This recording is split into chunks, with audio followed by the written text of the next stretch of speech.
नमस्कार, मैं Ashutosh Rana crime petrol के इस नए अध्याय शातिर क्रिमिनल्स में आप सभी का हार्दिक स्वागत करता हूं। आज के समय में हम सब क्या करते हैं? जब हम डॉक्टर के पास अपॉइंटमेंट के लिए जाते हैं और वहां हमसे 10 मिनट वेट करने के लिए कहा जाता है, या जब हम अपनी ट्रेन या फ्लाइट का इंतजार कर रहे होते हैं, या फिर मूवी देखते समय जो 5 मिनट का इंटरवल होता है, ऐसे वक्त में हम सबसे पहले अपना फोन चेक करते हैं और उसमें भी सबसे पहले अपना सोशल मीडिया अकाउंट चेक करते हैं। आज के युग में ये एक तरह का कल्चर बन गया है जो अनजाने तरीके से हमें वल्चर बनाने के लिए प्रेरित करता है।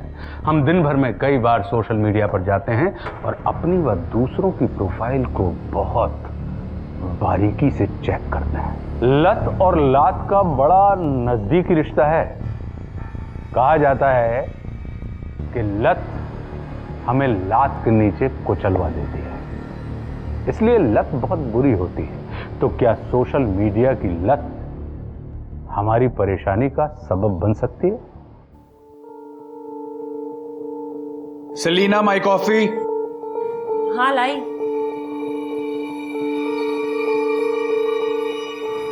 टिफिन रेडी है? हाँ जल्दी करो, मुझे लेट हो रहा है। हाँ हाँ।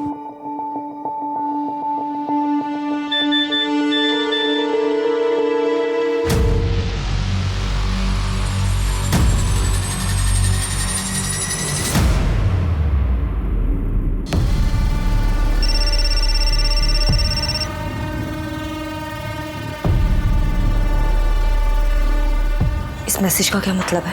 मुझे अर्जेंटली 2 लाख रुपए की जरूरत है, मेडिकल इमरजेंसी है। 2 लाख नहीं है मेरे पास। तो इंतजाम कर। लिसन, मेरे हस्बैंड अभी घर पे है, मैं बाद में फोन करती हूँ। Jesus, I'm late now. I'm sorry.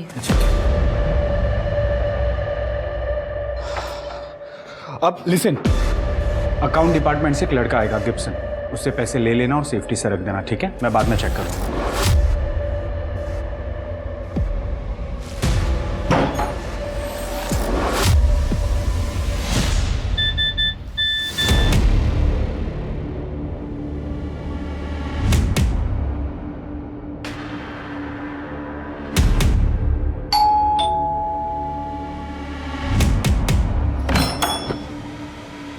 Good afternoon madam. Ma'am ये बैग पीटर सर को दे दीजिएगा। Okay. Thank you ma'am.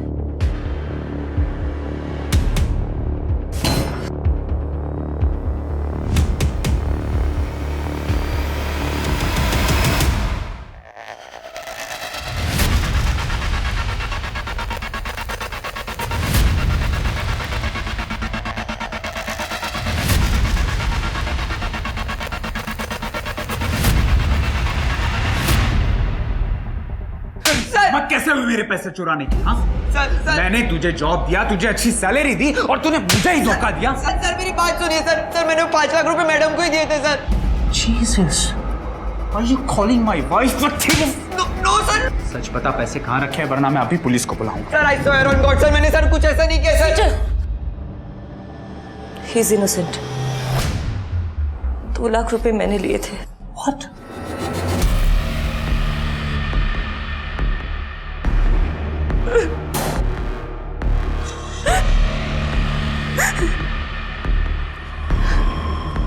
Peter, someone is blackmailing me. What?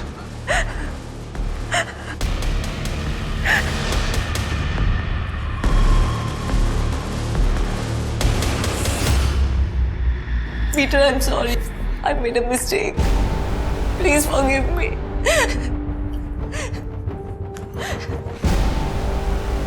I beg you, Peter. Please माफ कर दो। मैं एक जरूरी मीटिंग के लिए जा रहा हूँ। जब तक वापस आऊं तब तक मुझे तुम या तुम्हारा कोई भी सामान दिखना नहीं चाहिए। Please, please. Leave right now!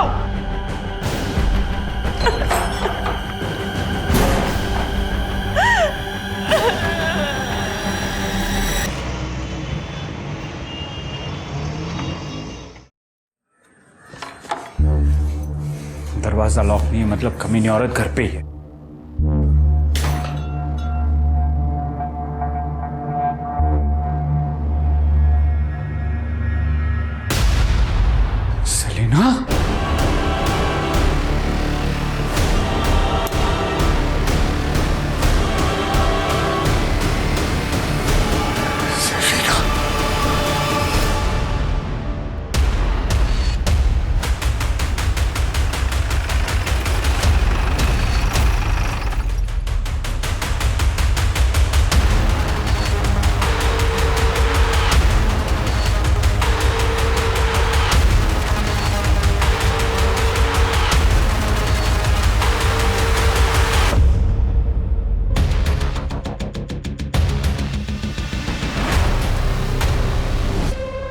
Tripti, body नीचे उतारो और पोस्टमार्टम के लिए भेज दो।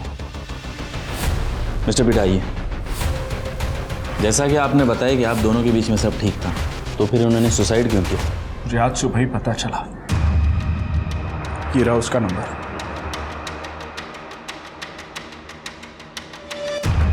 सेलिना ने 2 दिन पहले इस आदमी को 2 लाख रुपए दिए थे।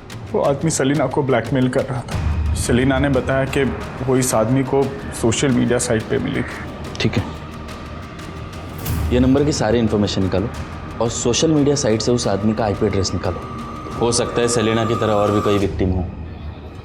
शिरके, इसके बारे में सबको पता होना चाहिए। एक प्रेस कॉन्फ्रेंस बुलाओ।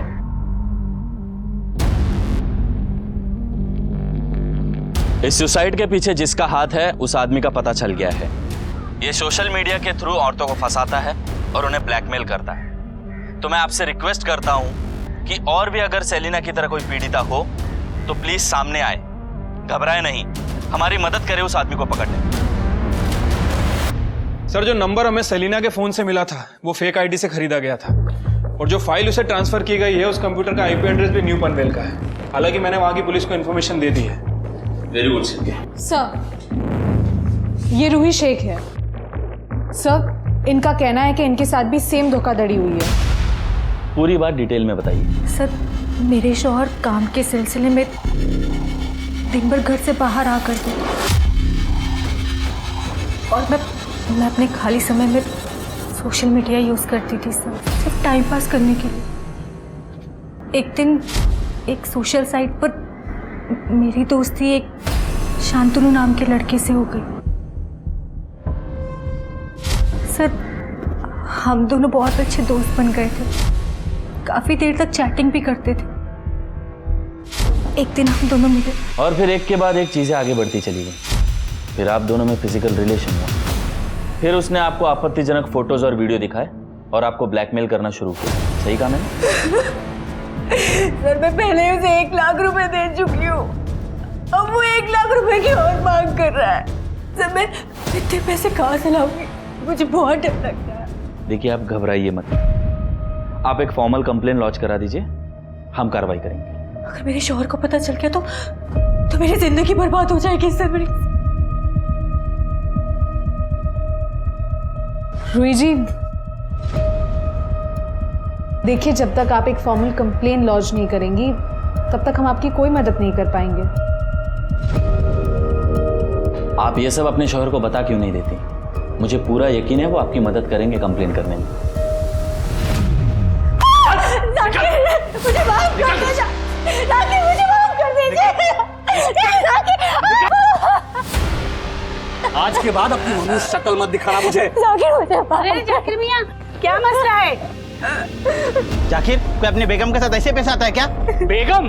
और ये जो हमारी बेगम है ना, वो किसी पराये मर्द के साथ सिर्फ सोकर नहीं आई है, अपने यार के ऊपर पैसे भी लुटा कर आई है। फोटोज और वीडियोस निकले हैं, अगर आपको चाहिए ना तो मैं शेयर कर देता हूँ।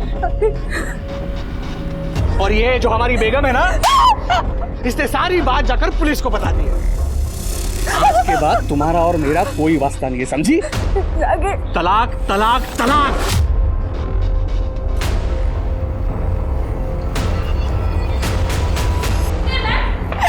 मेरे शौहर मुझे तलाक दे रहे हैं और ये सब आप लोगों की वजह से हुआ है। पूरे मोहल्ले के सामने उन्होंने मेरा तमाशा बना दिया।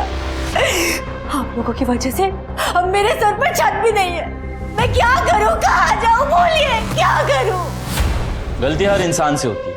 तुम्हारी बीवी से भी गलती हुई, उसे उस बात का पछतावा है। देखो, तुम उसके शौहर हो, उसे माफ करो। रूही के अनुसार उसने इसके पहले कभी भी तुम्हें शिकायत का मौका नहीं दिया। हो गया आपका बोल के। अब मुझे एक बात बताना, अगर आपकी बीवी किसी पराये मर्द के साथ सोकर आती तो क्या आप उसे वापस अपनी जिंदगी में लेते? वो फोटोज और वीडियोस देखने के बाद उसे पहले की तरह वापस अपनाते? क्या हो गया, बोलती बंद होगी तुम्हारी? देखिए, आप ऐसे बात नहीं कर सकते।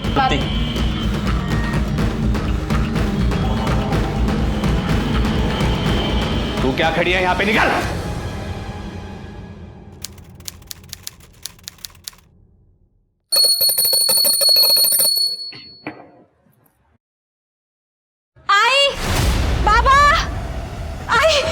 बाबा, अरे क्या हुआ? वो बाहर क्या हुआ बताओ तो सही। आई बच्चा बच्चा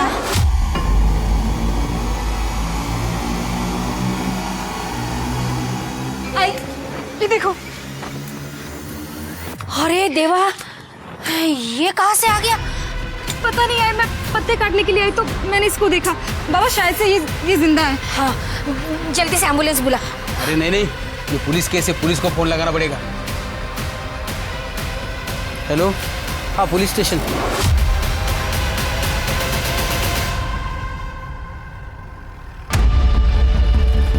बच्चा कहाँ है? गॉड, तुप्पी जल्दी से हॉस्पिटल लेके जाओ। अरे कोई कपड़ा है क्या?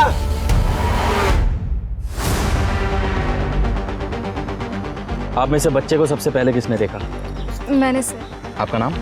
राधा बोरकर। बताइए। सर मैं पत्ते काट रही थी तो मेरी नज़र वहाँ पे गई। ये बच्चा किसका हो सकता है, कोई आइडिया? नहीं सर।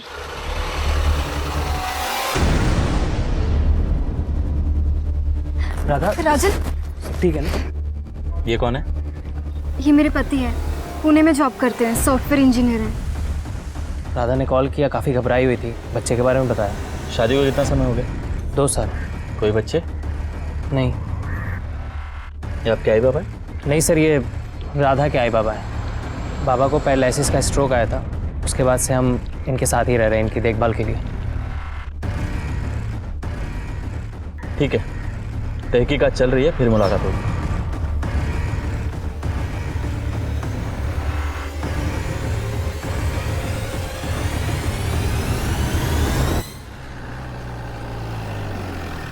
सर, हमें जो बच्चा मिला है वो प्रीमेच्योर बॉर्न हुआ है। प्रेगनेंसी सिर्फ 7 महीने की थी।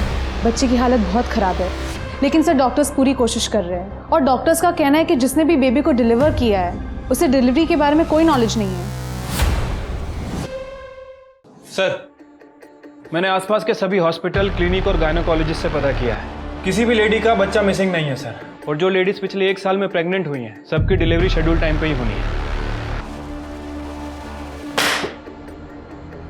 कोई कैसे कैला सोसाइटी में बच्चा छोड़ के जा सकता है? ये तभी पॉसिबल है जब कोई लड़की अपनी प्रेगनेंसी अपने परिवार से छुपा रही हो और बच्चा छोड़ दे, या फिर कोई ऐसा जो पूरे सोसाइटी से वाकिफ है और उसे पता है कि यहाँ ज़्यादा चहल पहल नहीं होती, वही बच्चा छोड़ सकता है। पर कौन? सीसीटीवी फुटेज का क्या हुआ? सर, हमारी टीम फुटेज चेक कर रही है। मेरे तो रोंगटे खड़े हो गए थे। मैंने तो तुरंत भागकर आई बाबा को बुला लिया, फिर बाबा ने पुलिस को कॉल किया। वो तो अच्छा हुआ सही समय पर राधा ने बच्चे को देख लिया, वरना थोड़ी भी देर होती ना तो बच्चा शायद बचता भी नहीं। बहुत बढ़िया राधा, तुमने तो कमाल कर दिया। अच्छा काम करना मेरे लिए कोई बड़ी बात नहीं है। राधा, लास्ट टाइम जब तुम आई थी तब से काफ़ी पतली लग रही हो। वैसे भी मैं अपने डाइट का बहुत ख्याल रखती हूँ। जंक फूड तो मैं बिल्कुल नहीं खाती और चाय भी नहीं पीती मैं। राधा, तुम भी पूर्वी को कुछ टिप्स दे दो ना। देखो कैसे वजन दिन ब दिन बढ़ते जा रहा है उसका।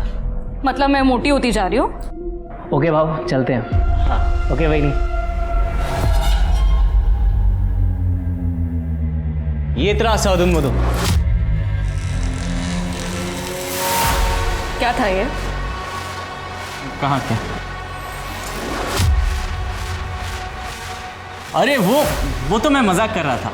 अच्छा, उसके सामने मेरा मजाक उड़ाना पसंद है ना तुम्हें? सर, सोशल मीडिया केस में जिस शांतनु को हम ढूंढ रहे हैं, उसने अपने घर के रेंट एग्रीमेंट में एक फ़ोटो का इस्तेमाल किया था और यही फ़ोटो उसने 2 साल पहले भी यूज़ किया। ये देखिए, और अब ये फ़ोटो हमें रूही के पास मिल रहा है। हो सकता है ये फोटो असली हो और नाम नकली हो। शिरके, ये देखो, ये सारी फोटो मिलती जुलती हैं। ये देखो, ये आई थिंक औरतें कंफ्यूज हो गई और हमें कांटेक्ट नहीं किया। हो सकता है सर। वैसे इस बारे में मैंने मकान के मालिकों से भी बात की है। उन्हें जो डिटेल्स दी गई हैं वो सारी की सारी नकली हैं। उन्हें इस बारे में कुछ नहीं पता। लेकिन एक इंटरेस्टिंग बात है सर, ये शांतनु हर एक स्कैम के बाद अपना लैपटॉप चेंज कर देता है। पिछले 2 साल में इसने 15 से 20 लैपटॉप खरीदे हैं और वो भी अलग अलग डीलर से। इंटरेस्टिंग। ये आदमी काफी चालाक है। मतलब ये आदमी हर स्कैम के बाद अपना लैपटॉप बदलता है और साथ ही साथ इंटरनेट प्रोवाइडर भी, ताकि इसका आईपी एड्रेस ट्रैक ना हो सके। वेरी गुड सर के, वेरी गुड। मुझे इसके बारे में सारी इंफॉर्मेशन चाहिए। Right sir. सर, हमने कैलाश सोसाइटी की सभी सीसीटीवी फुटेजेस चेक की, कल की और 2 दिन पहले की। लेकिन सर, सीसीटीवी फुटेज में वहाँ के लोकल निवासी, कर्मचारी और डिलीवरी बॉयज़ के अलावा कोई नया नज़र नहीं आया। मतलब सोसाइटी में बाहर से कोई भी बच्चा डंप करने नहीं आया? नो सर, ऐसा लग तो नहीं रहा है। ये कैलाश सोसाइटी में कितने बंगले होंगे? लगभग 15 से 20। और 18 से 40 की एज में कितनी औरतें? सर, शायद 25 से 30 औरतें होंगी। सबके डीएनए सैंपल लो और वो बच्चे से मैच करो। देखते हैं बच्चे का डीएनए सैंपल सोसाइटी में से किसके साथ मैच होता है। सर,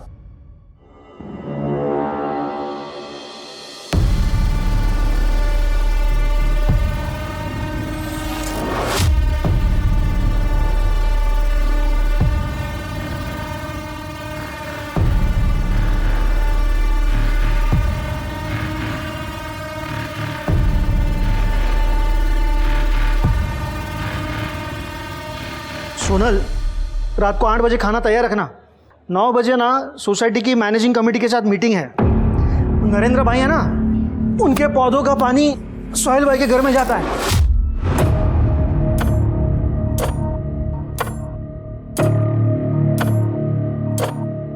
क्या है? जब देखो फोन पर।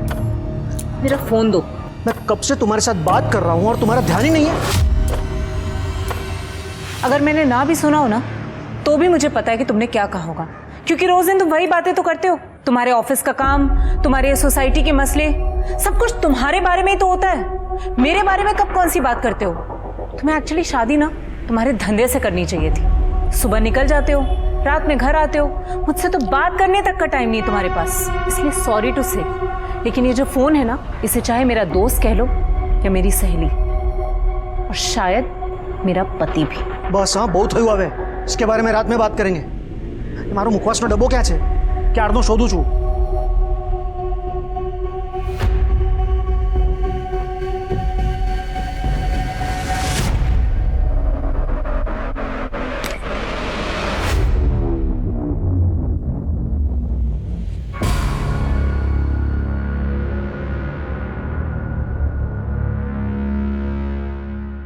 अपने नॉटी फोटोज भेजो ना। अच्छा, मैंने तुम्हारा आज तक चेहरा भी नहीं देखा है और तुम्हें मेरे वैसे वाले फोटोज चाहिए। प्लीज जान, प्लीज भेज दो।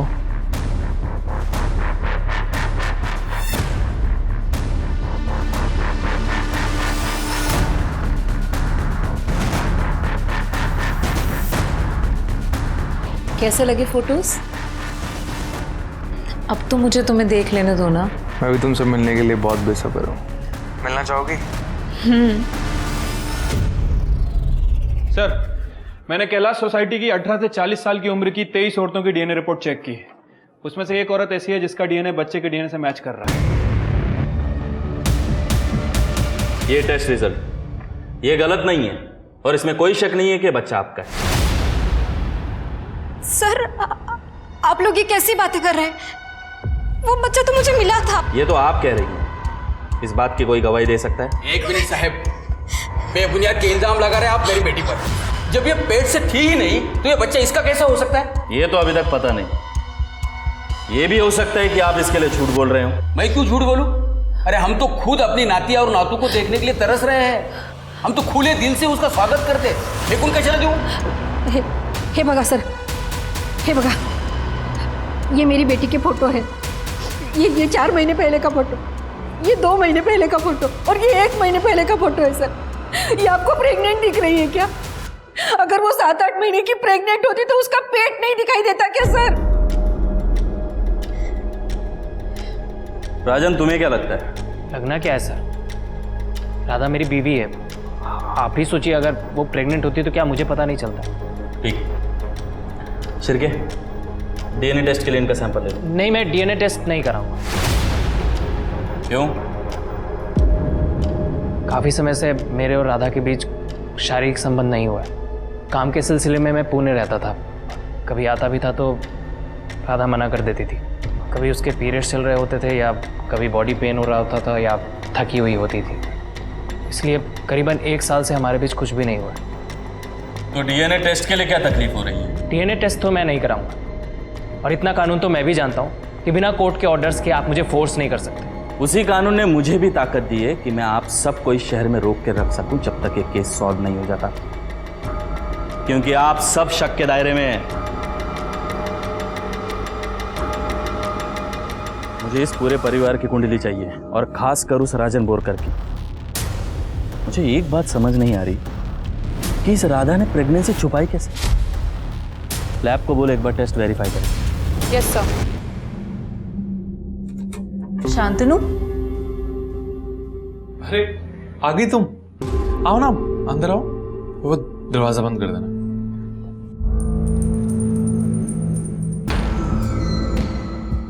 देर लगा दी तुमने आना में। मैं कब से तुम्हारा इंतजार कर रहा था। अब मुझसे बिल्कुल भी रहा नहीं जा रहे।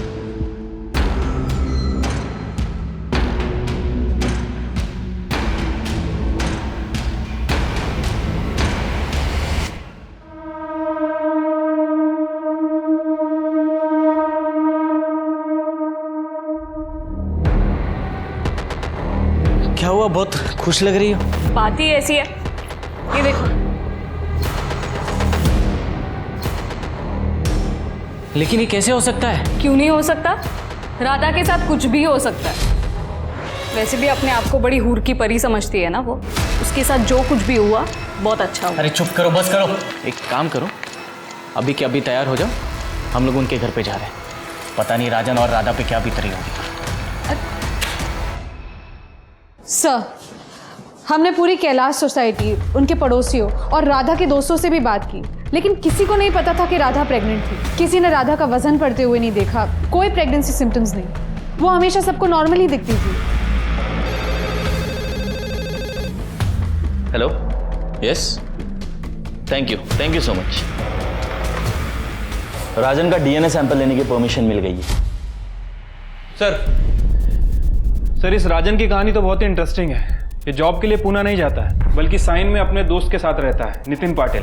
राजन के फ़ोन रिकॉर्ड और लोकेशन रिकॉर्ड से नितिन का नंबर मिला, और जब मैंने राजन की कंपनी में इंक्वायरी की तो उन्होंने बताया कि राजन को उन्होंने 1 साल पहले ही जॉब से निकाल दिया था। राजन ने घर पे झूठ बोला, और सर नितिन ने हमें बताया कि पिछले 1 साल से वो छोटा मोटा काम करके घर का खर्चा चला रहा है, और इसीलिए वो पुणे जाने का नाटक करता है। Very good Shirke, very good. मुझे लगा ही था ये सब इतना सिंपल नहीं है। सर, शांतनु ऑनलाइन एक्टिव हुआ है। उसने वो फोटो इस्तेमाल किए है जो रूही के केस में इस्तेमाल किए थे। उसका आईपी एड्रेस? सर, अपनी टीम ट्रैक कर रही है। Very good. अच्छा सुनो, मुझे रात को मैसेज या कॉल मत करना, मेरे हस्बैंड को शक होने लगा। ठीक है बाबा, नहीं करूँ। बाय। ठीक आहे, ती फाईल तयार करा, मी बघतो नंतर। सर, हॉस्पिटल से फ़ोन आया था, वो बच्चा ही इज़ नो मोर। कोई इतना बेरहम कैसे हो सकता है? एक नवजात बच्चे को मरने के लिए छोड़ दिया। सर, राजन का डीएनए बच्चे के डीएनए से मैच होता है। वो बच्चा राजन और राधा का ही था। अब ये मर्डर केस है। राधा बोरकर, तुमने तुम्हारे बच्चे को लावारिस छोड़ा, जिसकी वजह से उसकी मौत हो गई। क्या बच्चा मर गया? जी हाँ, राजन के डीएनए टेस्ट से ये प्रूव हो चुका है कि ये बच्चा इन दोनों का ही है। राधा, हमारे साथ चलो। तृप्ति, एक मिनट सर, आप लोग हमें बिना बात के फंसा रहे हैं। किसी दूसरे का पाप आप हमारे सर पे डाल रहे हैं। अरे गलती हो गई मेरी बीवी से, जो उस दिन उस बच्चे के बारे में आपको इन्फॉर्म कर दिया। इससे तो बेहतर होता किसी कूड़ेदान में फेंक देती। ए शाण्या, सायन को पूना बताने वाले, शांत रहा जरा। सर, आपका क्या मतलब है सर?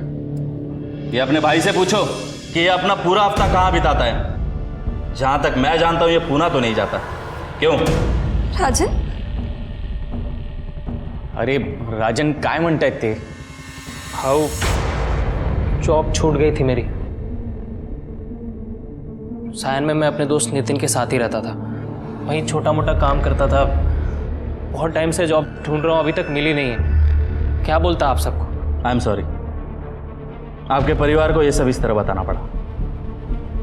देखिए, पुलिस अपना काम पूरी ईमानदारी से करती है, और डीएनए टेस्ट से ये पता चल चुका है कि बच्चे के बाप तुम ही हो। तो अभी ठंडे दिमाग से सोचो कि राधा के साथ तुमने आखिरी बार संबंध कब बनाए। सर मैंने आपको पहले ही बताया, 1 साल पहले, शायद 8-9 महीने पहले। मतलब 8 महीने। राधा, क्या वो बच्चा हमारा था?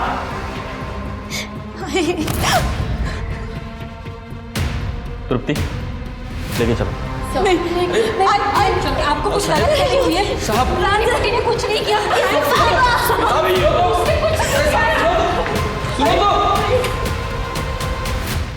पुलिस को एक और झटका मिला। जब पुलिस ने राधा का सोशल मीडिया अकाउंट चेक किया, तब पुलिस को पता चला कि राधा की दोस्ती पिछले 6 महीने से एक आदमी के साथ हुई। वो आदमी जिसका नाम शांतनु था। ये पुलिस के लिए खतरे की घंटी थी। क्या ये वही शांतनु है जो पिछले 6 महीने से अधिक समय से नहीं मिल रहा है? क्या उसने ही राधा के साथ धोखा किया है?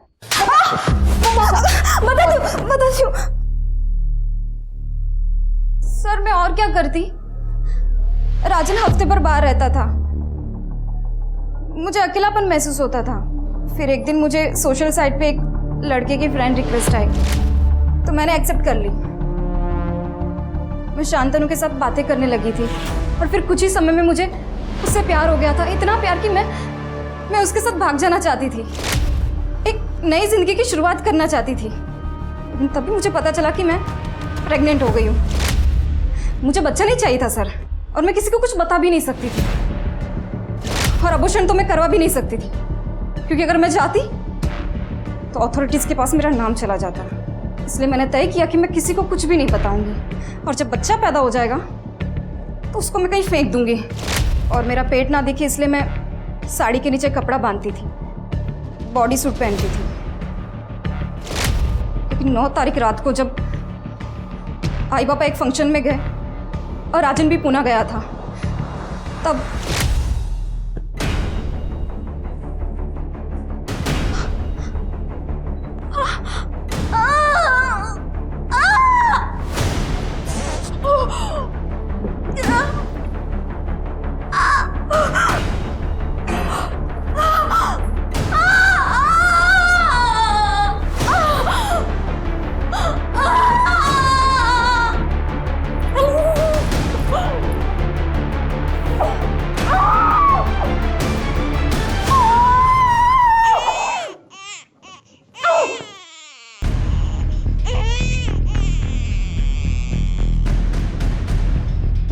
मैंने बच्चे को झाड़ियों में फेंक दिया और आके मैंने पूरा बाथरूम साफ कर दिया। जो भी सामान मैंने इस्तेमाल किया था उसको कूड़ेदान में फेंक दिया। फिर अगले दिन आई। सर एक मिनट, एक गुमनाम फोन आया था। वो आदमी बोल रहा है कि वो राजन का दोस्त है और राजन को राधा के अफेयर के बारे में पता था। इस बात को लेकर दोनों में झगड़ा होता था। तो राजन लगी नहीं सर। हाँ सर, एक दिन मुझे एक अननोन नंबर से कॉल आया था। उसने कहा मेरी वाइफ किसी मॉल में एक आदमी से मिलने वाली। तुम्हारा दिमाग खराब है राजन। मेरा अफेयर? राजन सिर्फ तुमसे प्यार करती हूँ। अच्छा, अगर ऐसा है तो तू आज रात मॉल में किससे मिलने जा रही है? किसी से नहीं, मैं सच बोल रही हूँ। बेटा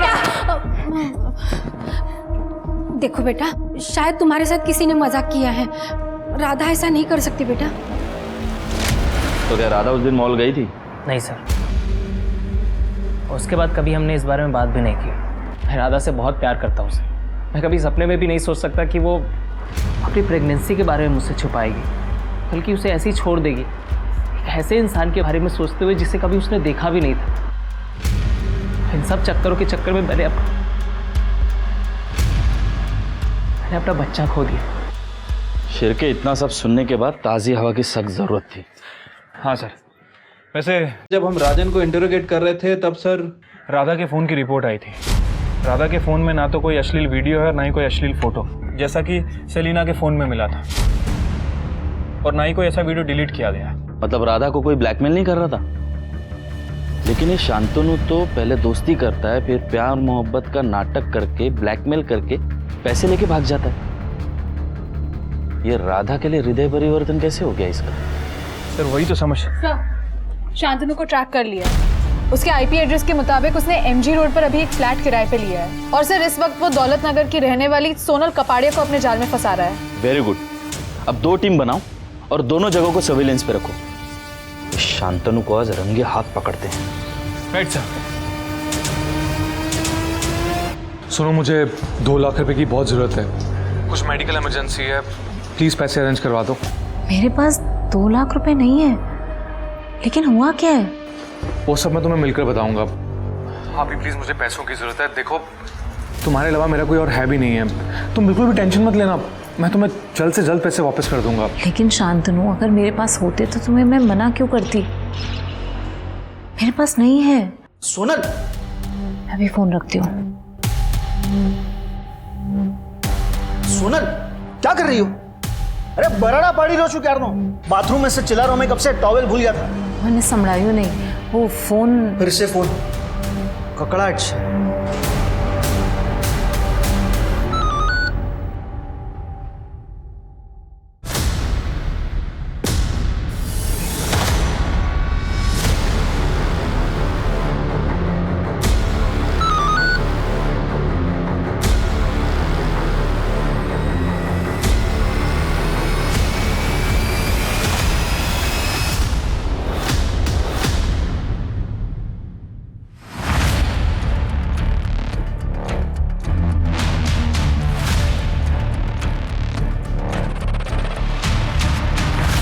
हाँ सर, सोनल निकल चुकी है।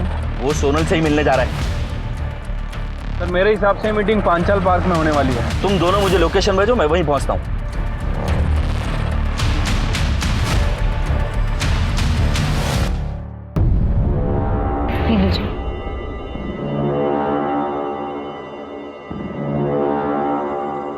तुम ये ठीक नहीं कर रहे हो शांतनु।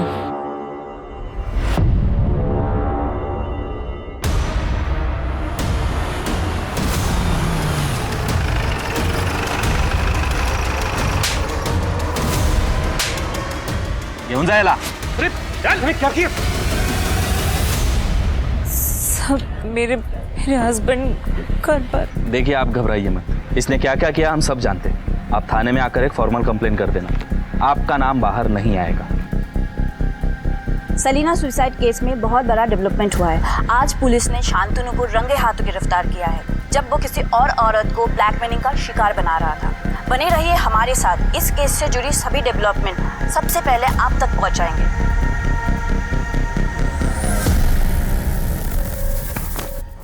शांतनु दासगुप्ता। बता कितनी?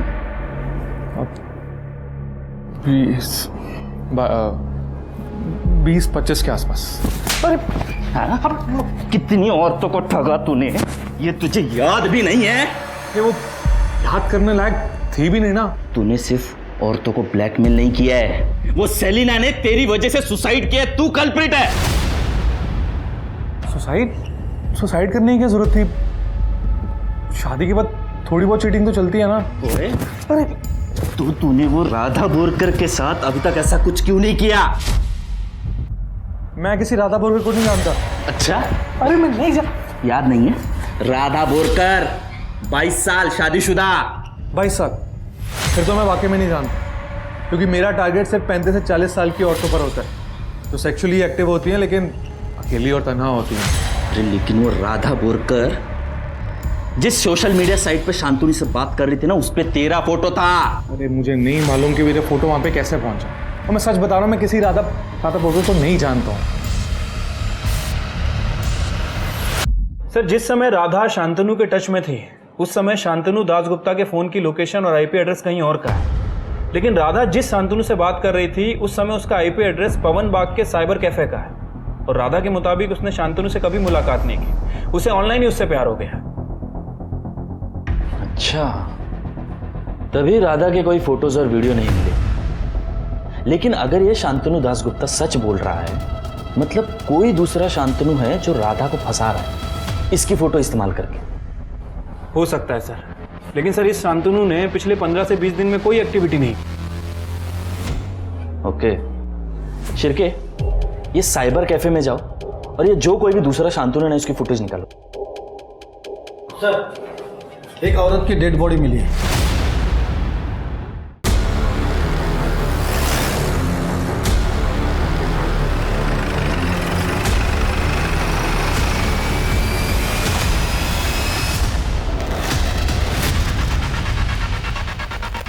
पूर्वी बोरकर है, राजन की भाभी।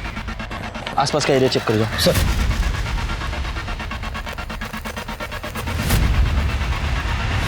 सर, किसी धारदार हथियार से वार किया गया है और सर ये क्राइम सीन नहीं है। यहाँ आसपास कहीं भी ब्लड के ट्रेसेस नहीं है। सर लगता है मर्डर के बाद बॉडी को यहाँ पे डंप किया गया है। Sexual assault? No sir, sexual assault के कोई ट्रेसेस नहीं है। ठीक है, बॉडी पोस्टमार्टम के लिए भेज दो। यहाँ एरिया में सीसीटीवी कैमरास? सर दोनों साइड 5 किलोमीटर तक कोई भी सीसीटीवी कैमरा नहीं है। अभी कातिल ने जगह चुनी है बॉडी डंप करने के लिए। इसके पति को जाके मिलना पड़ेगा।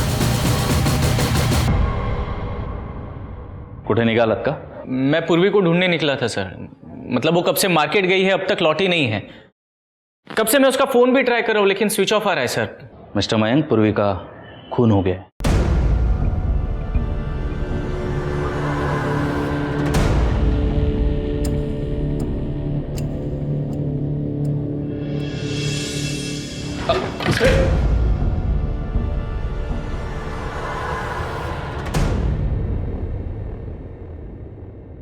मिस्टर मयंक, सांभाळा स्वतःला। पूर्वी की डेड बॉडी हमें जंगल में मिली। उसको कोई क्यों मारेगा सर? पूर्वी की किसी से दुश्मनी, झगड़ा वगैरह? पूर्वी की डेड बॉडी के पास हमें उसका पर्स, मोबाइल कुछ नहीं मिला। क्या वो यहाँ हो सकता है? नहीं सर, वो अपने साथ लेकर गई थी, इसलिए तो मैं उसको फोन ट्राई कर रहा था सर। हमें फिर भी एक बार घर की तलाशी लेनी होगी। चेक करा। तृप्ति, साइबर टीम को बुलाओ और पूर्वी का सोशल मीडिया अकाउंट चेक करवाओ। Yes sir.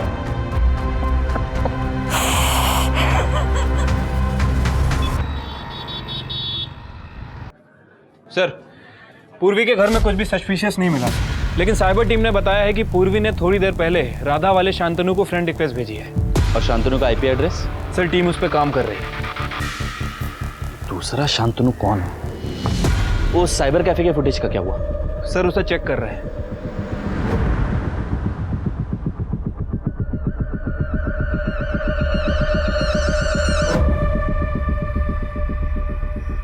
कुछ मिला? नहीं सर, अभी तक तो नहीं।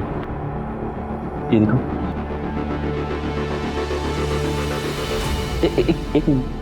एक गोल्फ कैप वाला आदमी तो पहले भी दिखा था ना? ओके। ये जूम करो।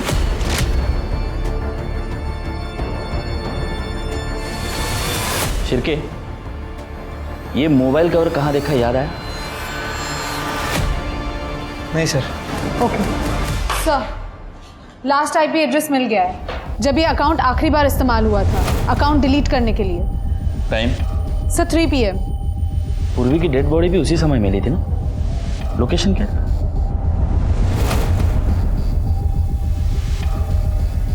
ये लोकेशन मैंने जहां ये मोबाइल कवर देखा है उस लोकेशन से मैच होती है।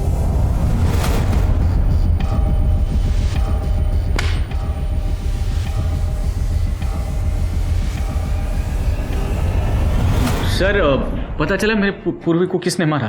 क्यों, तुम्हें नहीं पता? अरे सर ये क्या बदतमीजी है। मैंने तो सिर्फ आपसे इतना पूछा कि पूर्वी को किसने मारा। पूर्वी को उसने मारा जिसके मोबाइल का कवर ये।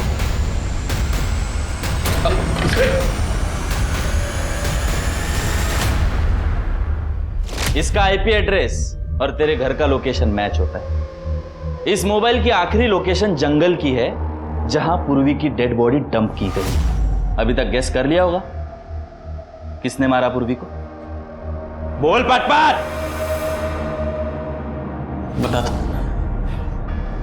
सारी मेरी ही गलती है। मैंने तो सिर्फ राधा के साथ मजाक करने का सोचा था। बहुत घमंडी थी वो। हर वक्त मेरी पूर्वी का मजाक उड़ाया करती थी, उसे ताने मारा करती थी।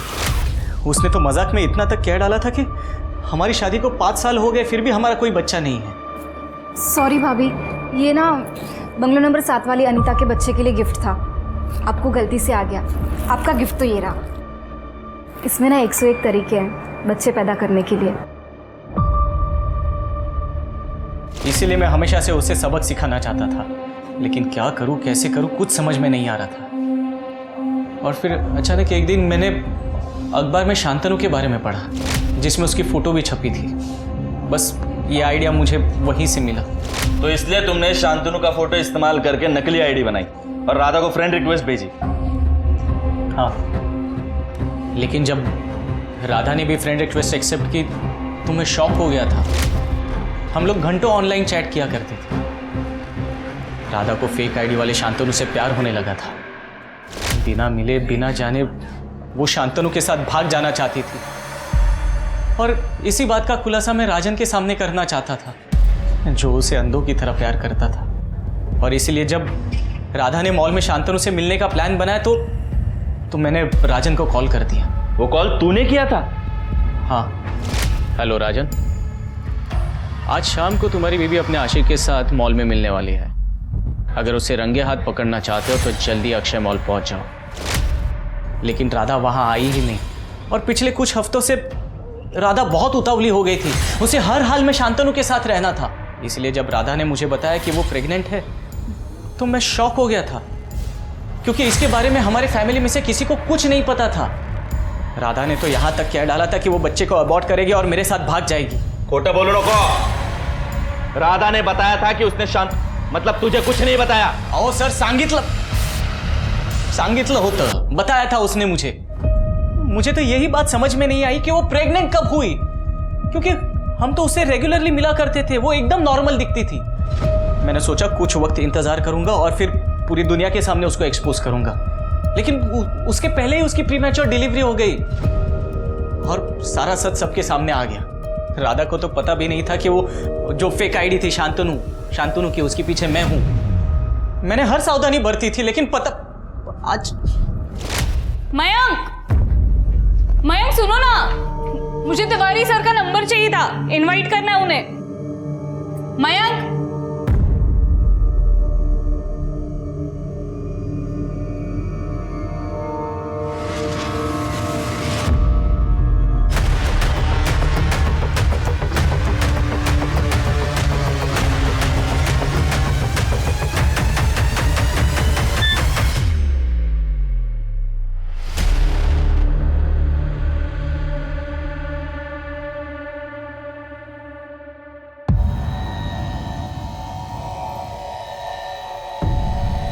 क्या हुआ? मैंने ही भेजी है रिक्वेस्ट। तुम ही शांतनु हो ना? राधा के साथ तुम ही चैट कर रहे थे। अरे नहीं पूर्वी, अफेयर चल रहा है ना तुम्हारा राधा के साथ? अरे नहीं, मैंने कैसे नजरअंदाज कर दिया? इसलिए तो तुम हमेशा उसकी तरफदारी करते रहते थे। अरे नहीं, मैं तो बस वो मजाक के तौर पे। मैं पुलिस के पास जा रही हूँ, सब कुछ बता दूंगी उन्हें। अरे पूर्वी देखो, तुम ऐसे कुछ भी नहीं करने वाली। उसे बच्चा अबॉर्ट करने के लिए तुमने कहा था, मतलब वो बच्चा भी तुम्हारा है ना, इसलिए तो उसका डीएनए। मैं बता दूंगी पुलिस को सब कुछ। अरे पूरी सुनो, अरे ऐसी कोई बात नहीं। सुनो, बैठो यहाँ पर, मैं तुमको सब बता। जिंदगी बर्बाद कर दी है तुमने मेरी। कुछ बर्बाद नहीं किया है। सुनना मुझे।